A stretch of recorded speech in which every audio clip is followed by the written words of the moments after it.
조선시대에 진짜 많이 사용하던 연려라는 말이 있는데요. 연려 그러면 무슨 생각이 떠오르세요? 은장도로 이렇게 확 이런 게 열려 아니에요? 그렇습니다. 뭐 그런 것도 있습니다. 너무 그 속박을 하지 않았나 여자들을. 맞습니다. 연려라는 것으로서 여성들을 통제하는 경우도 굉장히 많았습니다. 연려에 대한 많은 이야기들이 있는데 그 중에서 박지원 선생이 쓴 연려 함양 박시전이라는 이야기가 있습니다. 박지원이라는 분은 글쓰기가 묘한 분이세요. 당대에도 이분이 글을 아주 요즘 말로 하면 요사스럽게 묘하게 쓴다고 혼나셨던 분이 박지원 선생님이세요. 확인하셨어요? 그거를 문체반정이라고 하죠. 정조 임금이 불러서 되게 이게 뭐야? 너 심할 썼어와 라고 했던 일이 있을 정도로. 박지원 글씨의 가장 중요한 핵심은 말을 다 하면서도 말을 안 하고요. 네. 말을 안 하면서도 말을 묵직하게 하는 겁니다. 생각하게 하는. 그래서 제대로 읽지 않으면 거의 본질을 찾아낼 수가 없습니다. 와, 글을 어떻게 쓰셨길래? 바로 어떤 식으로 글을 썼는지에 대한 가장 기가 막힌 예가 바로 연려 함양 박시전. 연려 함양 박시전은 크게 세 도막으로 나누어져 있습니다. 첫 번째 도막은 서문, 두 번째 도막은 엽정 굴린 이야기, 세 번째 이야기는 진짜 함양 박씨 이야기. 이렇게 세 도막으로 나눠져 있습니다. 우선 첫 번째 이야기를 들려드리도록 하겠습니다. 아, 다른 거구나. 어느 높은 대갓집이 있었어요. 아들 둘이 고위관직이었습니다. 그 집에 홀로 사시는 어머님이 계셨습니다. 어느 날 아들 둘이 그 집은 안 되지 않을까? 그 과부가 있었다는데 하면서 자기들끼리 말하는 거를 들은 거예요. 그래서 어머님이 불러서 묻습니다. 너희는 지금 무슨 이야기를 하고 있느냐? 그랬더니 어떤 사람을 임용하는 관직에 올리는 문제를 이야기하는데요. 그 집안에 선대에 과부가 하나 있었는데 뭔가 좀 소문이 안 좋습니다. 그래서 그 사람을 올리지 않고 그 사람을 삭감하려고 합니다. 라고 했더니 어머님이 뭐라고 그러시냐면 남의 집 깊은 규중에서 일어난 일을 니들이 어떻게 아느냐 했더니 소문으로 들었습니다. 허허 하면서 어머님이 품속에서 동전 하나를 딱 꺼내요. 왜요? 이 동전을 봐라 했더니 동전이 얼마나 손때가 묻고 얼마나 달았는지 글씨도 너무 주물러서 글씨도 좀 지워졌어요. 이게 바로 네 애미를 살린 부적이다. 무릇 과부라고 해서 어찌 정욕이 없겠느냐. 나는 잠이 오지 않는 밤이면 그 동전을 꺼내서 뚜루루루루루 굴리고 뛰어가서 동전을 쥐고 이러기를 새벽닭이 울 때까지 밤새도록 하였다. 그래서 동전이 달았어. 네. 이 이야기의 가장 중요한 핵심은 뭐냐면요. 양반집 여자가 인간의 본성에 대해서 이렇게 정확하게 어찌 과부라고 정욕이 없겠느냐라고 그의 자식들을 앉혀놓고 말하는 장면을 잊을 수가 없습니다. 참 교육이다, 참 교육. 바로 너희의 어머니인 나도 평생을 이렇게 수절하며 사는 것이 너무나 고통스럽고 괴롭고 정말 인간적인 기본적인 이런 것이었다라는 이야기를 이야기하는 겁니다. 조선시대에도 다시 재혼할 수 있었습니다. 늘 가능했습니다. 재혼하지 않았던 가장 중요한 이유는 뭘까요? 그거 아닙니까? 정절? 약간 유교 사상이 정절을 강조했기 때문에 거기서 벗어나면 안 된다라는 생각으로 사회적 문화가 그러니까. 그렇더라도 우리 삶이라는 건 말이죠. 네. 아무리 규칙이 있어도 우리가 살고 싶은 욕망대로 살게 되어 있어요. 하긴 김진사도 정답은 다시 결혼한 재혼한 부인에게서 난 자식은 벼슬할 수 없도록 경국대전에 규칙을 만들었습니다. 아, 법이 있었구나. 양반들이 벼슬살이에 나갈 수 없다는 얘기는 결국 죽는다는 얘기고 아무것도 할 수 없다는 얘기입니다. 자식들의 앞길을 막게 되는 문제가 되기 때문에 절대로 이렇게 하지 못하게 했던 거죠. 무서우면 무서워. 자, 두 번째 도망 얘기는 이런 겁니다. 실제 있었던 얘기입니다. 내가, 박지원이죠. 내가 안의현에 사또로 있을 때였다. 바로 거기에 있는 아전 중에 박상효라는 어떤 아전이 있었는데 그 사람의 조카딸이 네. 박상효가 아전이니까요. 그 조카딸도 아전입니다. 중인 계급이죠. 그 사람이 시집을 갔는데 시집 가기 전부터 그 집 남편 될 사람이 병색이 짙어서 비리비리비리하고 죽을 것 같았습니다. 그래서 결혼하지 말라고 했는데 이미 혼담이 오갔으니 나는 그 집의 귀신이 돼야지 이럴 수는 없어 라고 하면서 결국 시집을 갔고요. 가서 세상에 얼마 지나지 않아서 남편이 죽었습니다. 남편이 죽고 나서 보통 3년상을 하거든요. 소상 대상 다 지내고 남편이 죽은 바로 그날 그 조카딸이 자살을 한 것입니다. 자, 그 얘기를 쭉 쓰고 나서 아하, 그랬구나. 정말 연료로구나 라고 하면서 탄식하였다. 그런데 자, 여기서 한번 생각해 보죠. 왜 죽죠? 저는 열려로구나가 약간 매기는 듯한 느낌이 들어요. 정확하게 짚으셨습니다. 진짜요? 네. 그러니까 사회를 비판하는 비꼰다는 비판을 거예요? 해. 비꼰다. 자, 이제 한번 우리가 하나씩 풀기 위해서 사실 제일 중요한 첫 번째 대목, 이 이야기 전체의 서문이 어떤 내용인지를 한번 보여드리도록 하겠습니다. 우리나라의 법전에는 다시 시집간 여자의 자손은 양반 사적 신분만 임용을 한다. 그리고 정확하게 이것은 일반 서민들에겐 해당되지 않는다. 당연하죠. 양반들만 관리가 되니까. 자, 여기서 잠깐 양반 말고요. 평민들은요. 재혼하면 됩니다. 재혼해도 되는 이유는 뭐죠? 재혼해서 나온 자식이 벼슬할 건 아니니까요. 네, 그렇죠. 함양 박 씨는 어떤 사람이라고 그랬죠? 아전. 중인입니다. 그들은 문무관 벼슬길에 나갈 일이 없어요.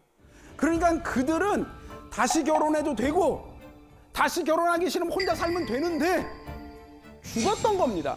박지원 입장에서는 뭐냐면 얘들아, 양반들만 제발 알았지? 정절을 지켜!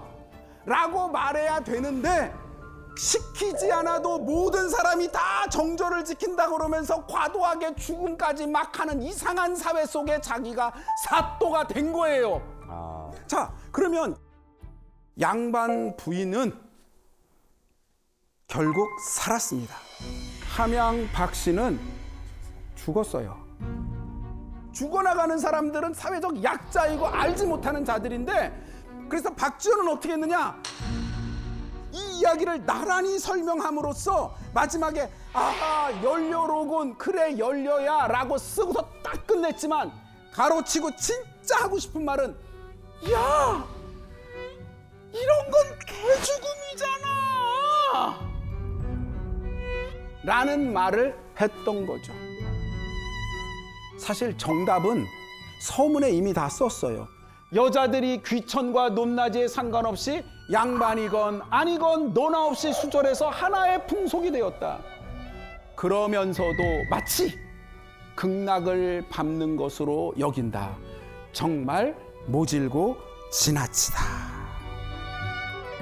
왕자 호동이 옥저라는 지역에 사냥을 나갔다. 그런데 갑자기 낙랑국의 왕이 군사들을 우르르 몰고 와서 호동을 보고서 하는 말이 그대의 얼굴을 보니 범상치 않구나. 어찌 북쪽 나라의 신령스러운 임금의 아들이 아니겠는가. 잘생겼구나. 낙랑공주와 호동 왕자 할 때 호동 왕자, 호동이 이름입니다. 호동이라는 말은 잘생긴 사람이란 뜻이에요. 그러니까 딱 보고서 내가 보니까 너 고구려 대무신왕의 아들인 호동이겠구나 라고 알아보고서 그 사람을 데리고 돌아와서 낙랑국에 데려옵니다. 그리고 나서는 어떻게 되냐면 자신의 딸인 낙랑공주와 결혼을 시켜요. 그리고 호동이 다시 본국으로 돌아갑니다. 고구려에 돌아가서 어느 날 편지를 씁니다. 자신의 부인인 공주에게. 내가 너희 보물창고에 있는 자명고와 자명각을 찢고 부순다면 내가 예를 다해서 너를 나의 부인으로 받아들이겠지만 그렇지 않다면 너는 아무것도 아니다. 이런 식의 편지를 씁니다. 그랬더니 낙랑공주가 어떻게 되냐? 몰래 거기 들어가서 북을 찢고 그리고 나팔의 주둥이를 부셔가지고 소리가 나지 않게 한 다음에 연락을 합니다. 그 얘기를 들은 호동이 아버지 대무신왕에게 제가 다 처리했습니다 라고 해서 고구려 군사들이 물밀듯이 점령하러 왔는데 이제 자명고가 울지 않으니까 몰랐어. 전혀 몰라서 아무도 대비하고 있지 못하다가 결국 큰일이 났구나 하고 왜 안 울지 봤더니 이렇게 됐다라는 걸 안 왕은 자기 딸을 죽이고 우와. 성을 나가서 항복했다. 결국 그걸로 낙랑국은 패망하고 말았다라는 얘기입니다. 사랑 얘기가 아니네. 그러네. 가슴 아픈 사랑 얘기라고 알고 있는데. 지금 그 이야기 속에는 어떻게 봐도 사랑 이야기는 없습니다. 아니 그럼 호동이 일부러 그렇게 접근을 한 건가요? 정확하십니다. 자, 그러면 생각해 보시죠. 이 호동이 아까 말했지만 엄청난 아버지인 대무신왕의 왕자예요. 잘생겼어. 딱 하나 없던 게 있었습니다. 그게 뭘 것 같아요? 개념. 개념. 정답이지만 정답이 아니야. 대무신왕에게는요, 첫째 부인이 있었고 둘째 부인이 있었습니다. 첫째 부인의 아들이 있었고요. 둘째 부인의 아들이 호동이었습니다. 자신의 어머니가 첫째 부인이 아니에요. 근데 첫째 부인이 너무나 강력해. 왕이 어떤 왕비가 될 여자랑 결혼한다는 건 왕비를 세울 수 있는 엄청난 세력을 가지고 있는 군사 세력과의 정략적 결합이란 얘기예요. 첫 번째 그 여자랑 결혼한 가장 중요한 이유는 그 세력이 가장 크기 때문인 거거든요. 자, 이제 우리는 방금 봤던 이야기를 하나씩 다시 짚어보십시오. 도대체 호동은 왜 옥저라는 지역에 나갔을까요? 갑자기. 아니, 적국 바로 옆이거든요. 낙랑국 옆인데 네. 왕작쯤 되는 애가 심심해서 놀러 갈 리가 없잖아요. 왜 갔을까요? 왜냐하면 대무신왕이 왕이 된 다음에는 엄청난 정복을 합니다. 그게 삼국사기의 기록입니다. 그래가지고 옆에 있는 개마국을 정벌 하고 평생 자신들을 괴롭혀왔던 부여국을 격파해요. 그러니까 대무신왕은 모든 나라를 다 평정하고 이제 남은 나라가 어디냐? 주변에 조그마한 나라 낙랑. 이제 이쯤만 하면 주변이 깨끗하게 정리될 강력한 그런 상황 속에 있었어요. 그때 호동은 자신이 어떤 사람인지를 정확히 아는 거예요.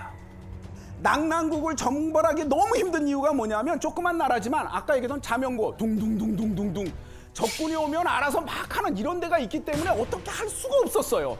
그러면 이 문제를 해결을 할 수 있다면 호동이 정말 자신이 여러 가지 한계가 있으나 자신이 정말 큰 일을 할 수 있다면 왕위 계승에 엄청나게 좋은 고지를 선점하는 거겠죠.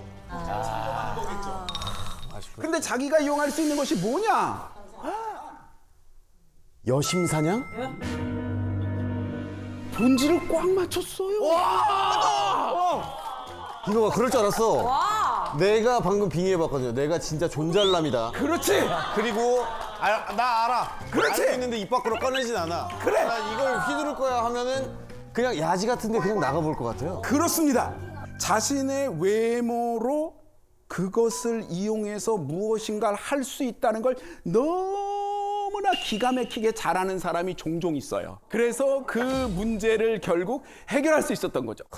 멋있다, 멋있어. 물론 낙랑국 왕도 계산은 있었을 거예요. 잘 됐다. 호동이 왔네. 얘가 아주 강력한 왕권 후계자야. 야, 딸을 주면서 야, 잘 좀 구슬러봐. 전쟁 안 나게.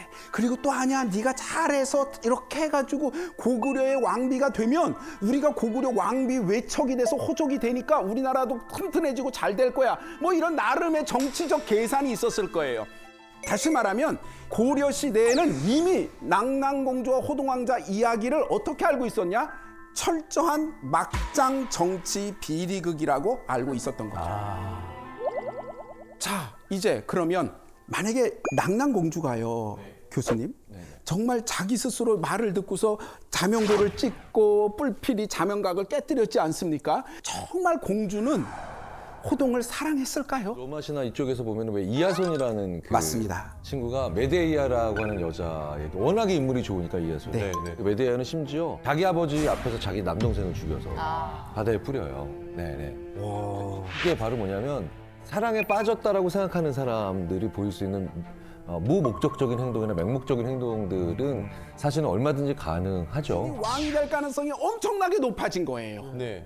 큰 공을 세운 호동은 이제 승승장구하게 되었는데 그 다음에 결국 호동은 죽임을 당했어. 자결이야, 자결? 자살을 하고 맙니다. 왜? 설마 공주가 죽은 걸 들었나요? 어머, 죄책감이에요, 죄책감? 이정민 씨는 너무 마음이 착하시다. 저 F입니다. 제가 F가 뭔지 몰라서요. 그게 아니라면 뭔가 계획대로 되지 않아서 계획이 실패한 것에 대한 어떤 좌절감과 분노로 보통 이제 이런 분들은 제가 아니기 때문에 잘 모르는데 주변에서 종종 보면 네. 계획이 계획이 좌절한다고 그래서 자살 같은 거 안 합니다. 계획이 좌절되면 또 다른 계획을 또 만들어. 또 좌절되면 또 만들어. 될 때까지 만들어요. 자, 호동이 어떻게 됐냐? 정말 엄청나게 쭉쭉쭉쭉쭉 성장하게 됩니다. 네. 근데 아까 말씀드린 것처럼 호동은 어떤 사람이냐 하면 둘째 왕비의 소생이었어요. 첫째 왕비가 호동 때문에 머리가 아파.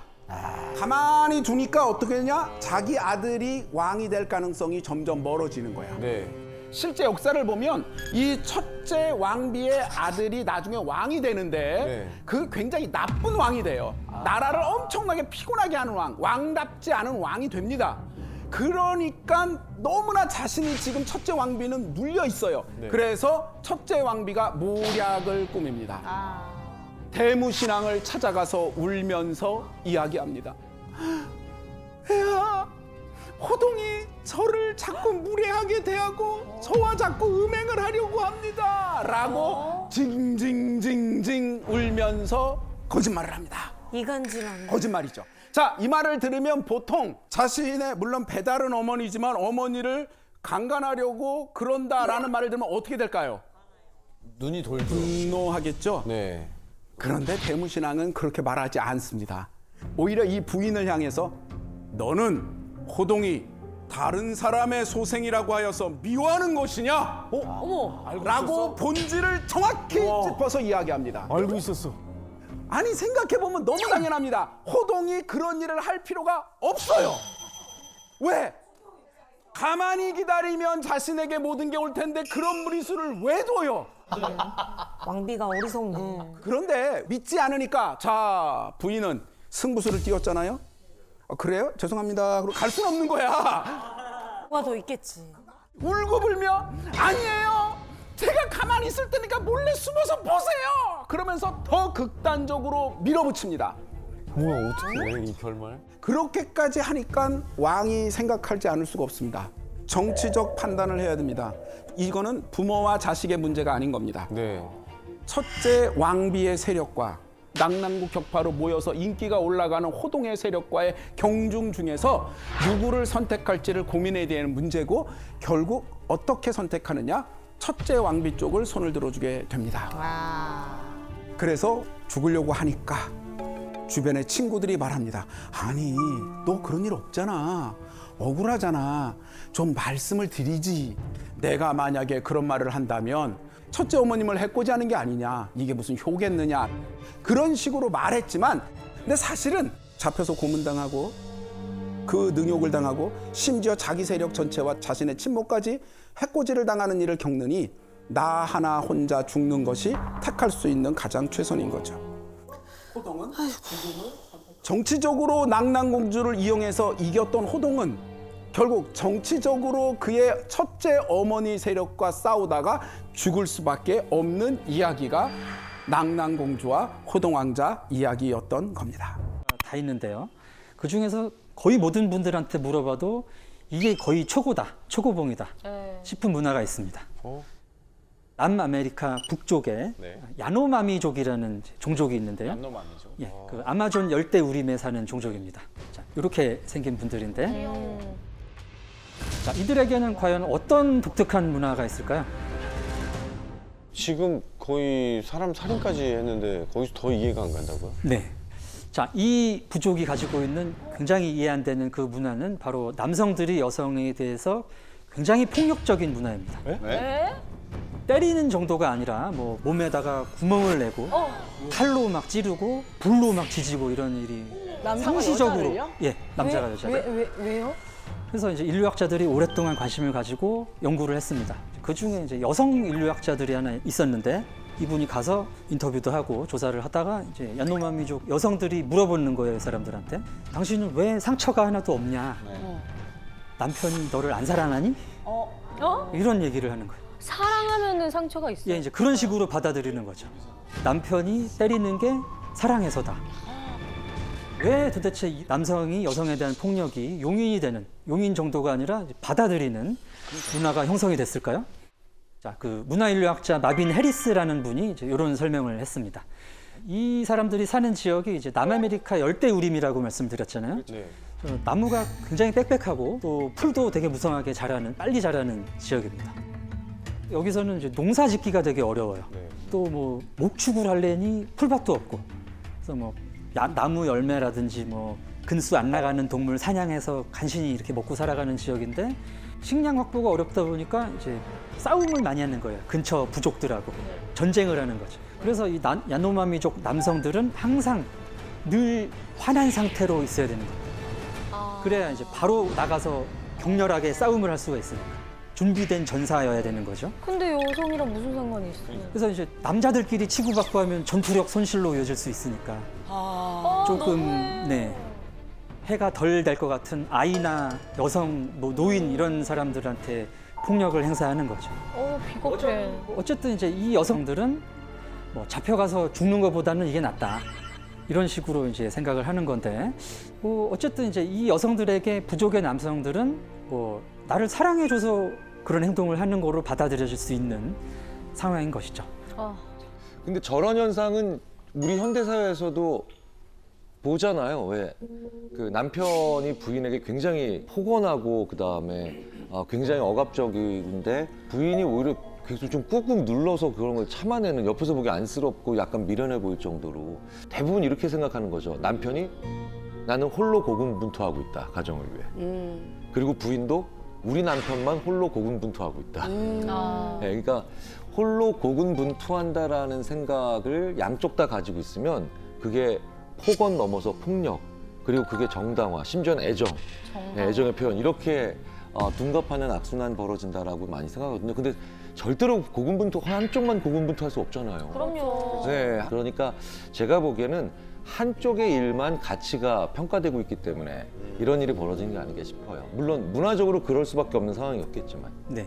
만약에 우리가 이제 이 사람들을 뭐 미개하다 이렇게 단정을 짓고 양성은 평등하고 폭력은 어떤 경우에서도 허용돼서는 안 됩니다. 그래서 양성 평등한 전사가 됐어요.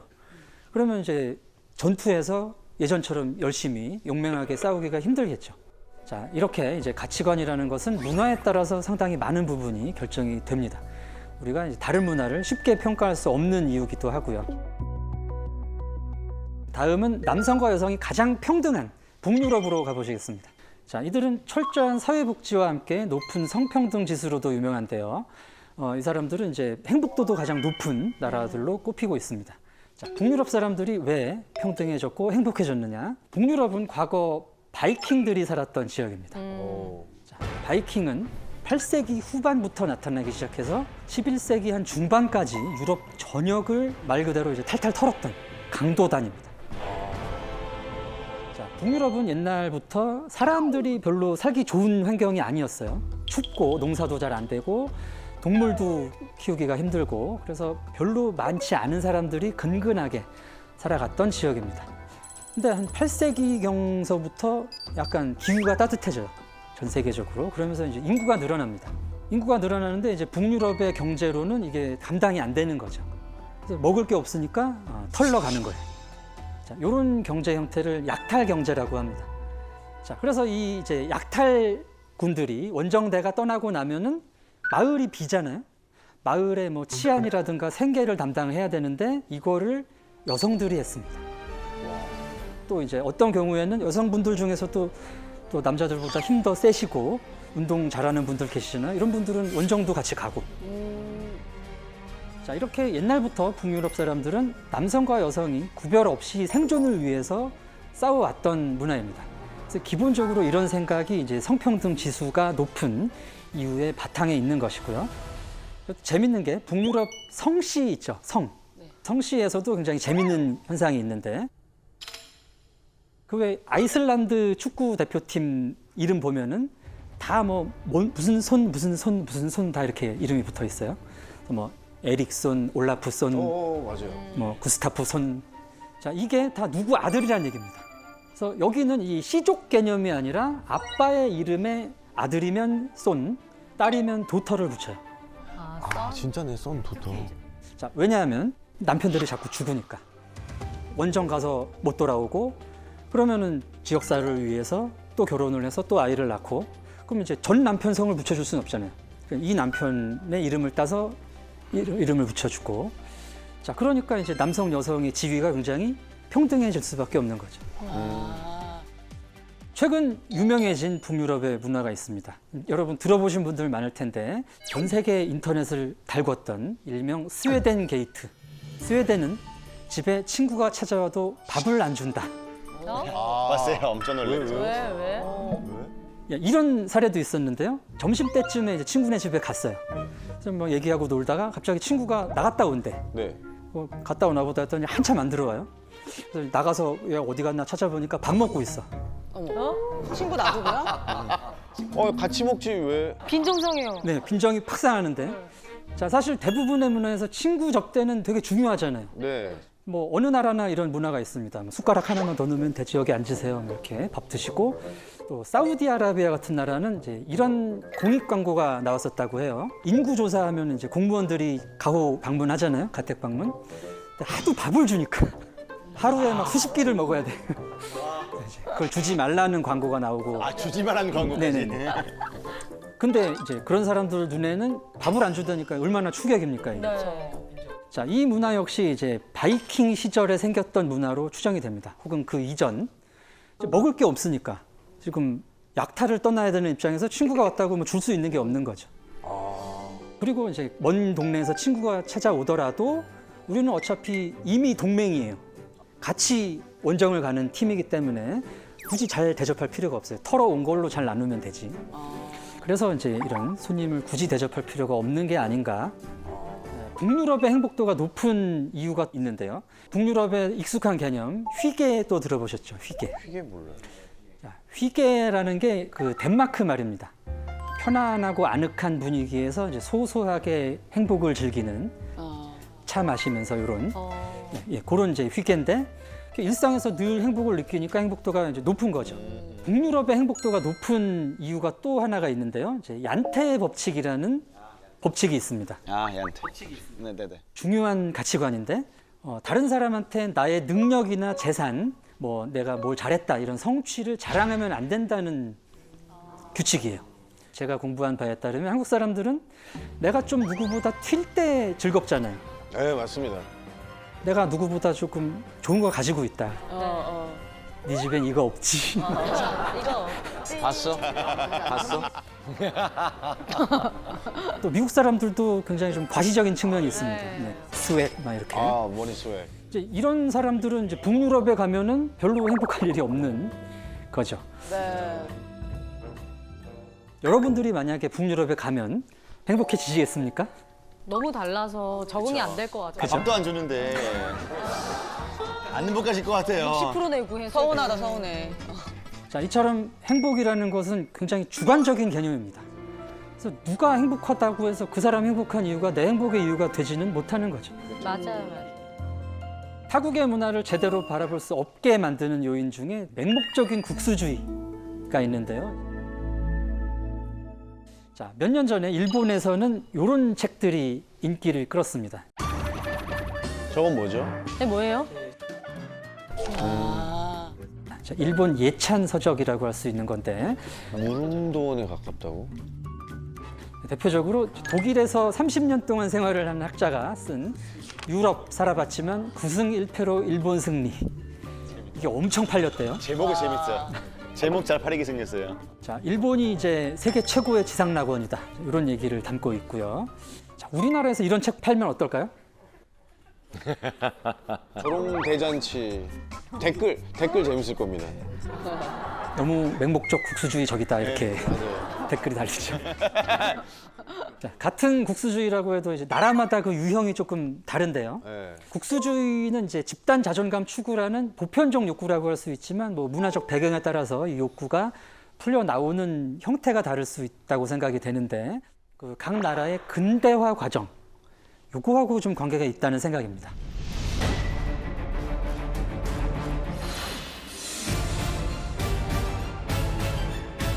자, 이 심층 심리학적인 내용으로 말씀을 드려볼 텐데 부친 사례라는 모티브가 있습니다. 예?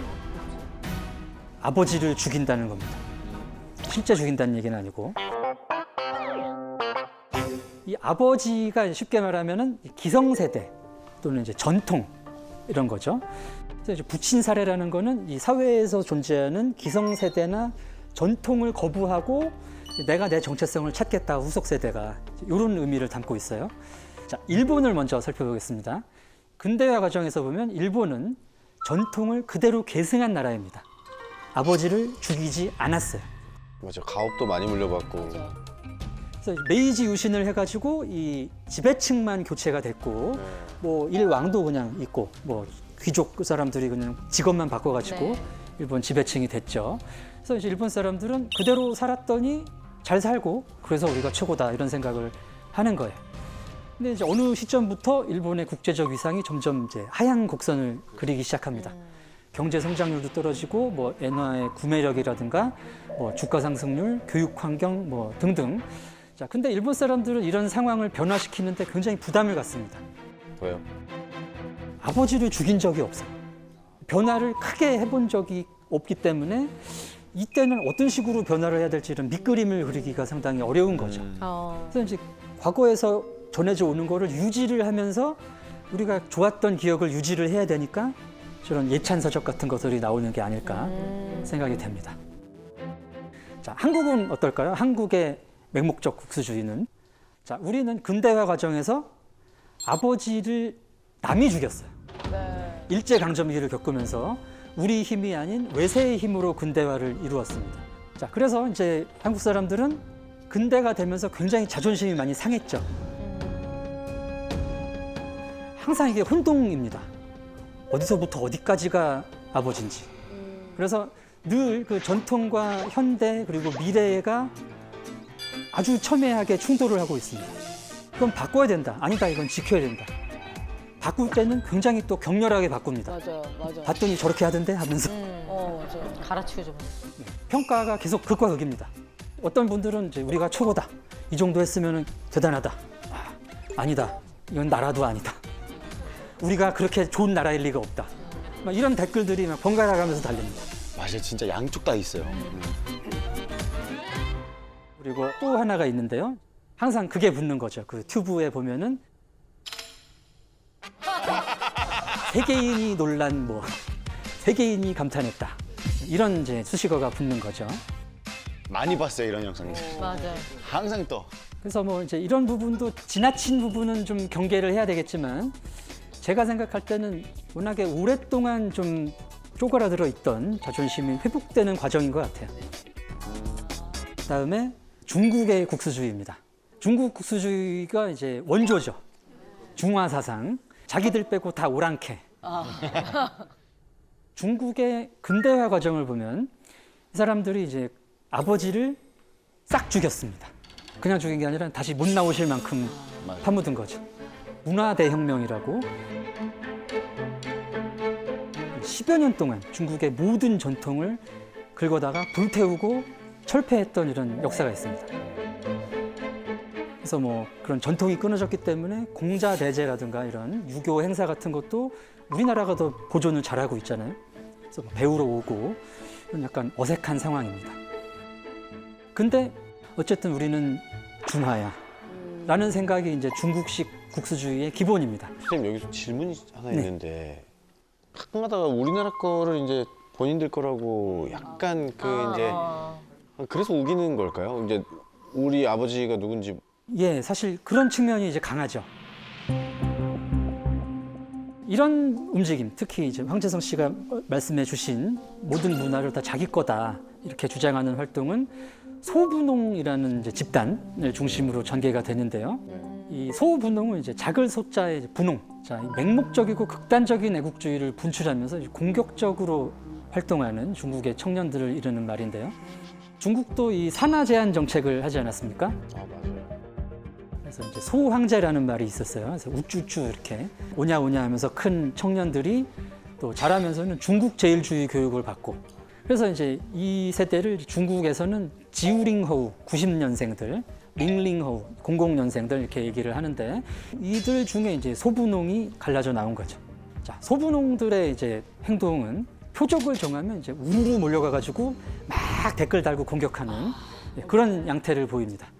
최근에 이제 뉴진스 한지 홍보 영상 때문에 큰 논란이 됐었는데 뉴진스 SNS로 막 소분홍들이 몰려와가지고 도둑들이다 막 종이를 처음 만든 나라가 중국인데 왜 한국 종이를 선전을 하느냐 막 이런 악플을 달고 공격을 했다는 거죠.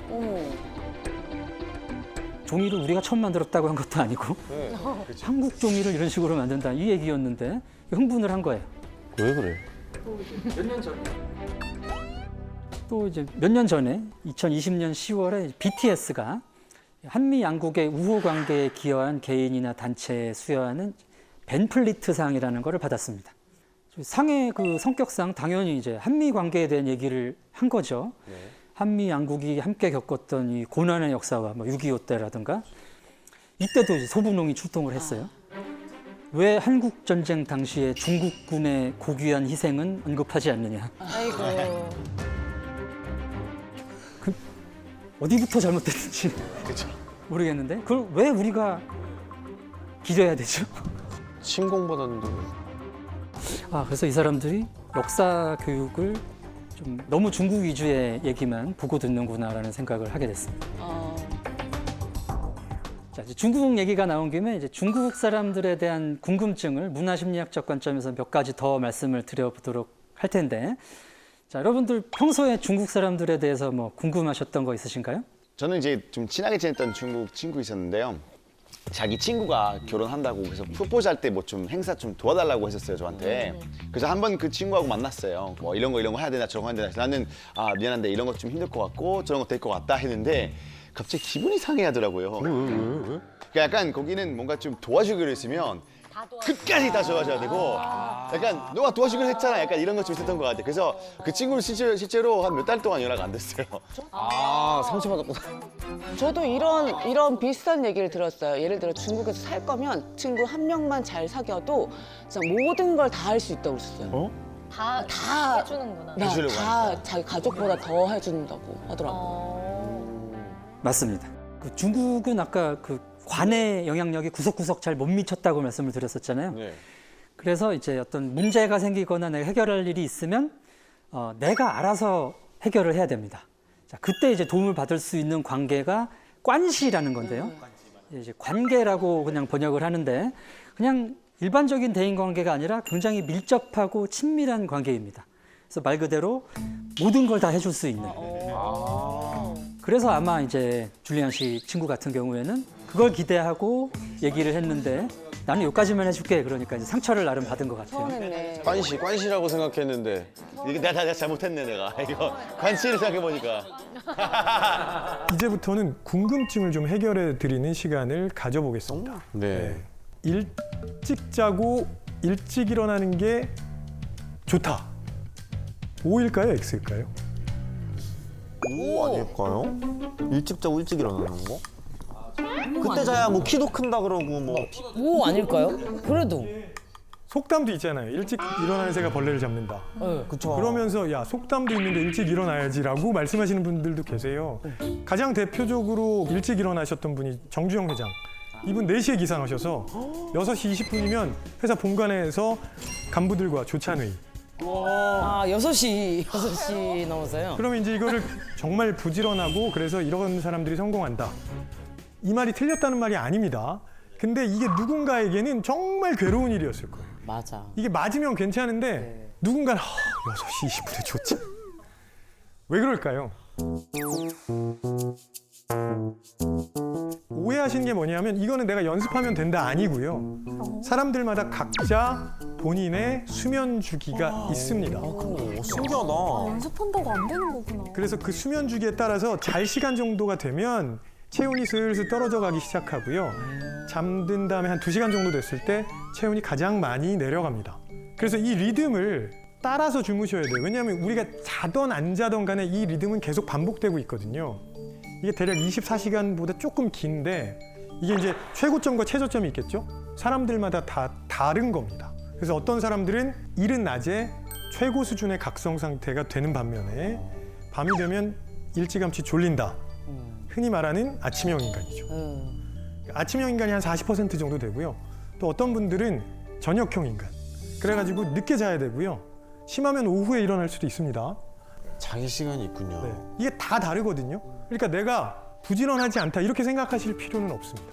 본인마다 타고날 리듬이 있다는 거잖아요. 근데 우리 사회는 그걸 무시하고 그냥 아침형 인간의 유리한 방향으로 돌아가고 있습니다. 맞아. 그러니까 저녁형 인간한테는 너무 부자연스러운 거예요. 그러니까 힘들죠. 그리고 이게 건강상의 문제로도 이어질 수 있습니다. 아니, 그러니까 처음부터 아예 모두 다 아침형 인간으로 태어났으면 별 문제가 없을 텐데 왜 인간이 이렇게 다양한 수면 주기를 가지고 있도록 되어 있을까요? 굉장히 어려운데요? 이걸 어떻게 대답해야 되지? 왜냐면 근데 이 질문은 학계에 오랫동안 빅 퀘스천이었어요. 유전적인 생물학적인 다양성을 가진 게 자연이라는 그 자체잖아요. 네네네. 어쨌든 인간도 자연의 일부기 때문에 획일화라는 건 당연히 존재할 수 없는 거예요. 학자 같았어, 학자. 유전의 다양성 아닐까요? 아니, 뭐야 이게? 드리려는 답보다 훨씬 더 심오하게 말씀을 해주셔서 깜짝 놀랐습니다. 제가 깜짝 놀랐어요. 너무 날카롭네. 예를 들어서 인간이 모두 다 아침형 인간이면 밤에 인간이라는 종족이 취약해집니다. 맞네. 생존. 네. 이 생존에 아주 위험한 상태가 될 수밖에 없어요. 그래서 아침형 인간과 저녁형 인간으로 분리되어 있으면 취약한 시간대를 줄일 수 있다는 거죠. 그러면서 각자 필요한 시간에 자고 서로를 지켜주는 겁니다. 그래서 어떤 사람은 DNA에 넌 일찍 일어나야 돼. 어떤 사람은 DNA에 넌 늦게 자고 늦게 일어나. 이렇게 새겨져 있는 거예요. 그러니까 단순히 저녁형 인간이 게으른 사람이다. 이건 잘못된 표현이죠. 맞아요. 이 편견 깨야 돼. 네, 그래서 그냥 각자의 시간형에 맞게 이렇게 좀 융통성 있게 일정표를 만드시는 게 중요하고요. 이걸 위한 사회적인 고민도 좀 필요하지 않을까 싶습니다. 네. 자, 우리가 얼마나 자야 하는지에 대한 고민은 혹시 해보셨습니까? 몇 시간 정도 자는 게 맞을까? 그거 모르겠어요. 연령대별 적정 수면 시간입니다. 오래 자야 되네. 청소년은 8시간에서 10시간 정도 자야 되고요. 심지어는 청소년은요. 수면 주기가 성인이랑 달라서 밤 1시는 돼야 잠이 오거든요. 근데 부모님들이 계속 일찍 자라고 맞아요. 맞아, 10시만 되면 맞아, 막 맞아, TV 맞아. 끄고 들어가 막. 그때 재밌는 거 다 하는데. 다 나오는데. 자기들은 재밌는 거 보고. 난 들어가 자라 그러고. 봐봐, 너도 지금 부모님 원망하고 있지? 엄마! 자꾸 자라 그러고. 근데 제가 뭐라고 말씀드렸냐면 평균 수면 시간이라고 말씀드렸잖아요. 평균의 함정이 있는 거죠. 덜 자도 되고, 네, 더 자도 되고. 네. 누군가는 이거보다 덜 자도 되고요. 누군가는 더 많이 자야 된다는 거죠. 조금 짧게 자는 사람들을 숏 슬리퍼, 길게 자는 사람을 롱 슬리퍼라고 하거든요. 근데 이 숏 슬리퍼, 롱 슬리퍼는 유전자의 영향을 받습니다. 그럼 엄마 아빠 중에. 아빠 때문이잖아. 아니, 지금 찾아보자. 엄마한테 갖고 옵니까? 아빠한테 갖고 옵니까? 두 분 중에 한 분이 예를 들어서 저녁형 인간이면 아이가 전역형 인간이 될 가능성이 높습니다. 아, 우성과 열성이 있군요. 이 연구가 굉장히 많이 진행되고 있는데 제가 유전자라고 말씀드렸잖아요. 일종의 돌연변이 유전자예요. 가장 대표적인 유전자 중에 하나가 BHLH-E41이라는 유전자인데 아 그거 알죠. BH 유명한 친구 아닌가요? 네, 유명한 친구죠. 너도 나도 알고 있는 친구. 다 알지 우리는. 수면 전문가들만 이렇게 오는 거죠. 이 유전자 변이가 있는 사람이 반올림해도 0%입니다. 없는 거예요, 그러면? 거의 없다는 뜻이구나. 극단적인 쇼트 슬리퍼는 거의 없다고 보셔도 됩니다. 조금 짧게 자도 되는지 좀 더 길게 자는 게 좋은지를 확인하셔야 되잖아요. 네. 네, 내가 진짜 유전자 돌연변이가 있는지 없는지도 좀 궁금하고 아직은 상용화된 검사는 없고요. 다만 요즘 스마트워치 많이 나와 있잖아요. 네. 그래서 확인해 보실 수 있습니다.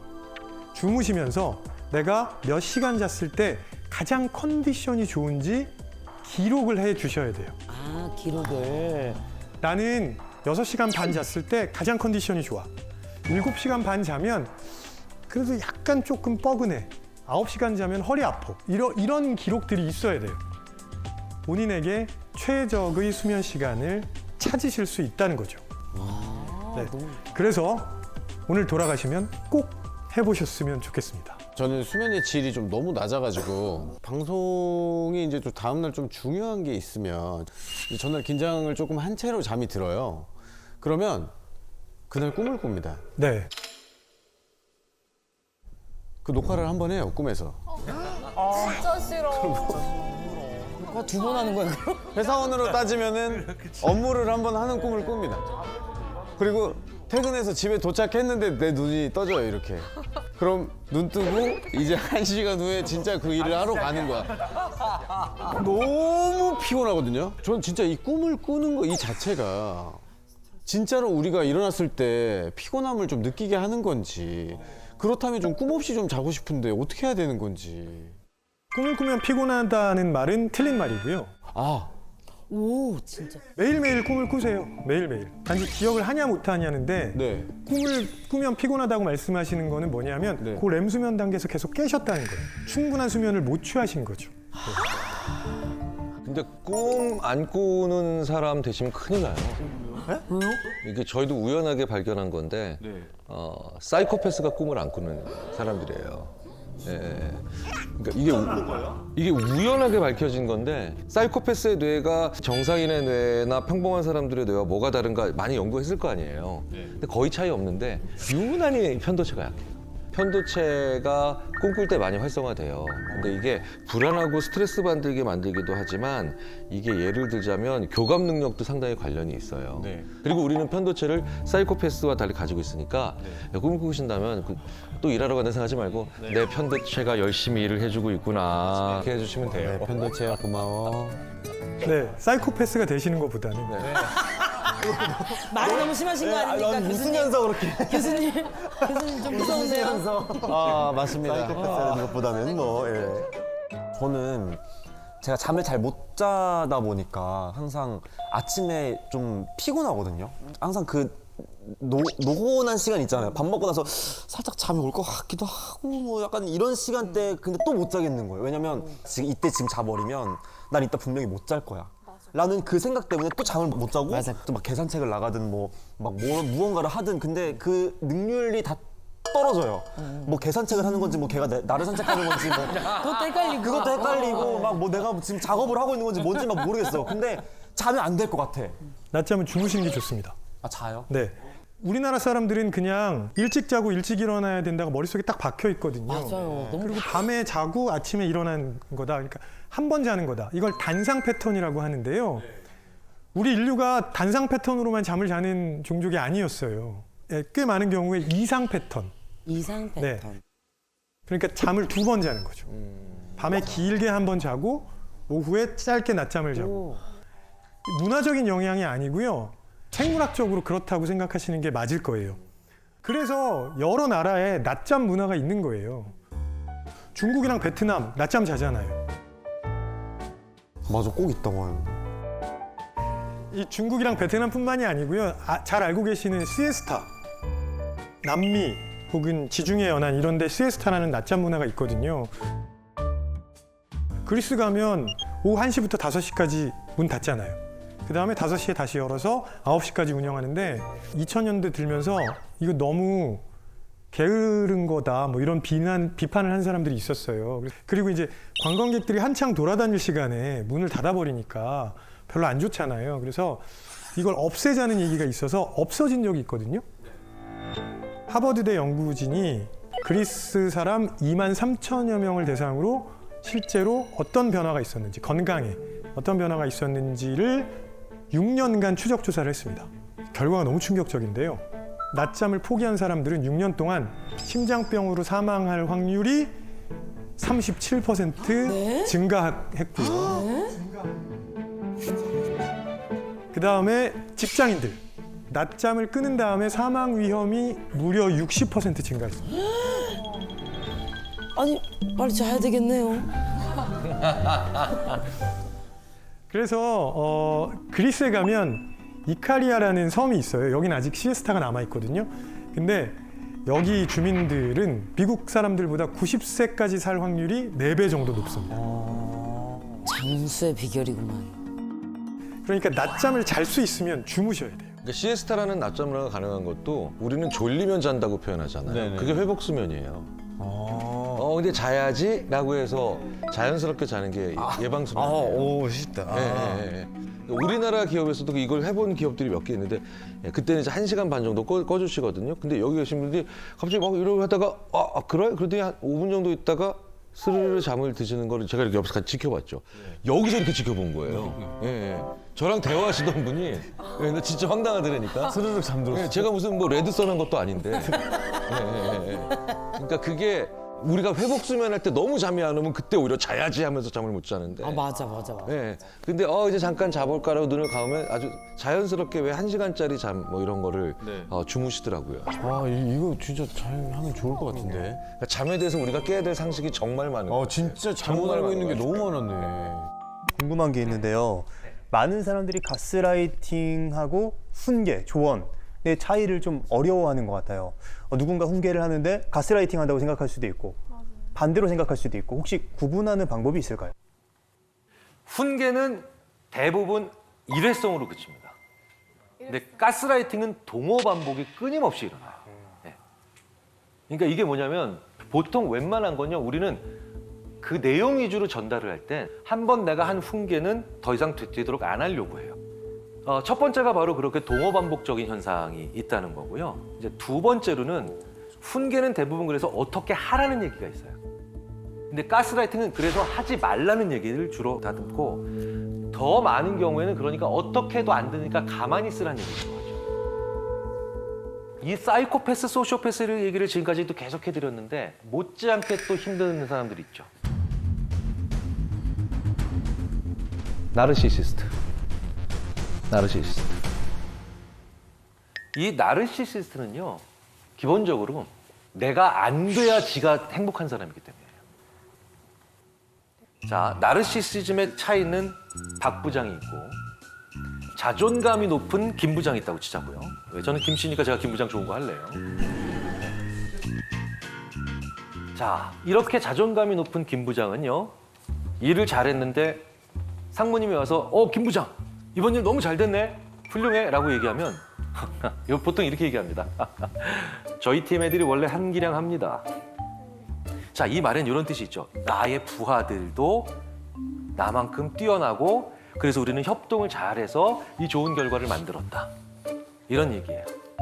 그런데 나르시시즘에 완전히 빠져있는 이 박 부장은 똑같은 칭찬을 받습니다. 비슷한 일을 했고요, 잘했고요. 그런데 상무님이 와서 박 부장 이번에 이렇게 일을 잘했어, 훌륭해 라고 칭찬을 하면 이렇게 얘기합니다.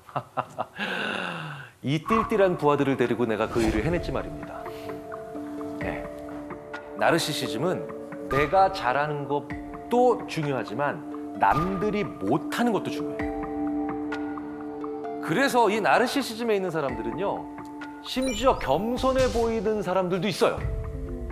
꽤 겸손해 보이는 것 같이 연극을 하지만 결국은 얘가 후지고 멍청한데 내가 도와줘서 잘 된 거야, 이 두 가지 조건을 다 충족시키려고 해요.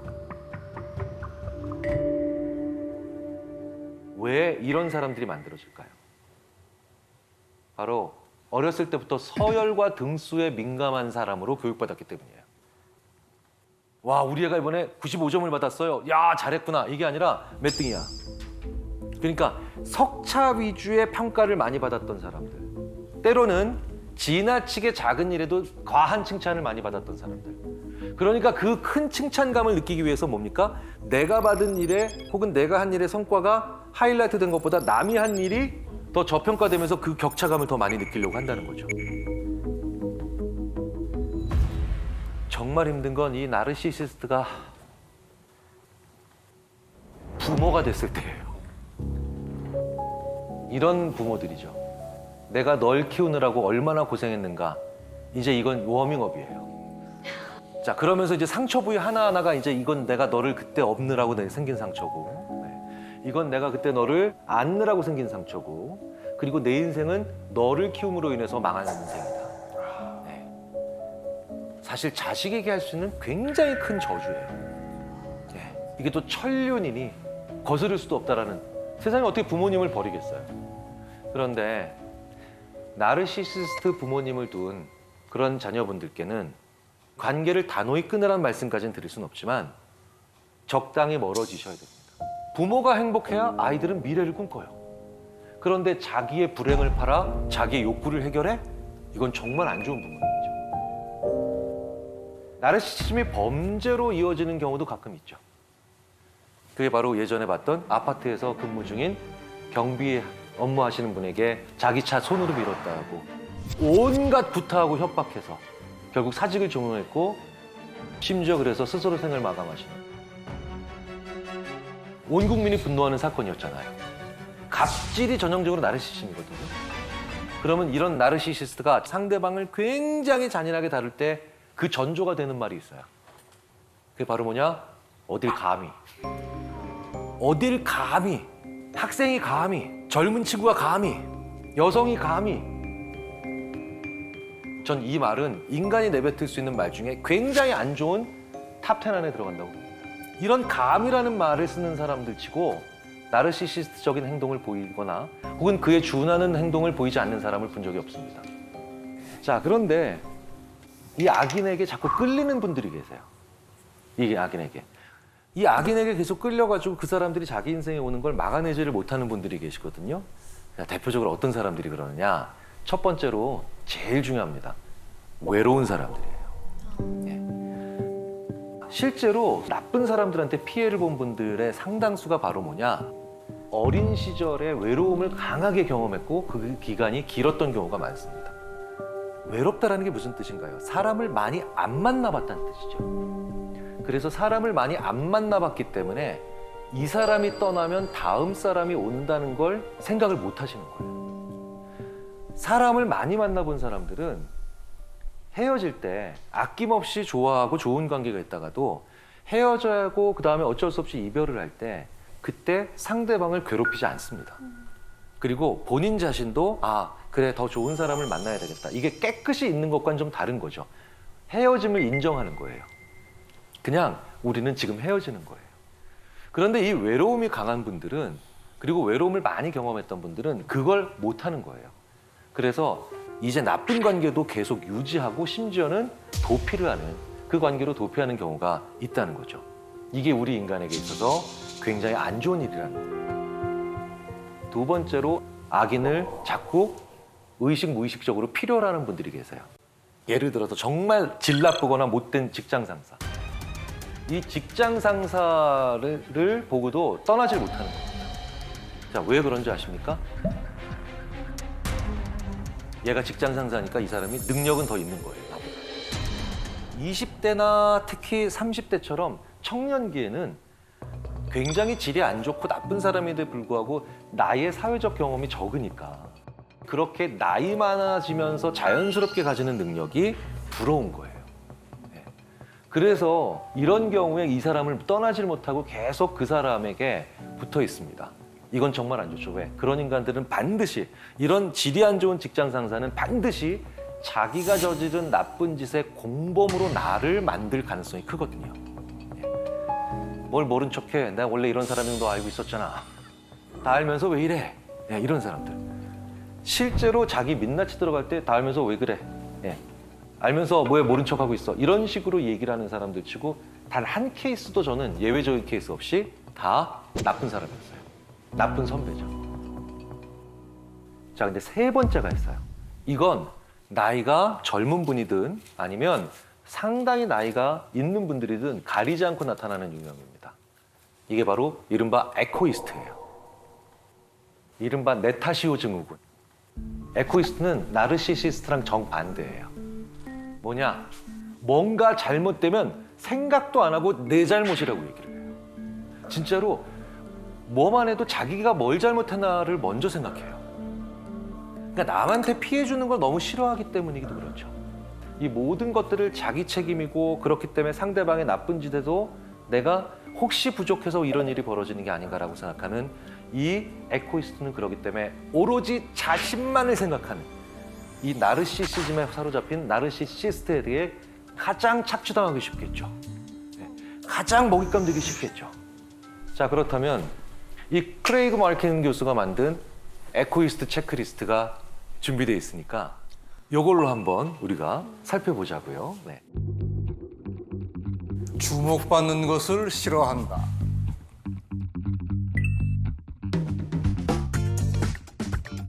네. 문제가 발생하면 내 탓부터 한다. 유독 자기 자신에게 엄격하다. 남에게 폐 끼치는 걸 싫어한다. 타인과의 갈등을 회피한다.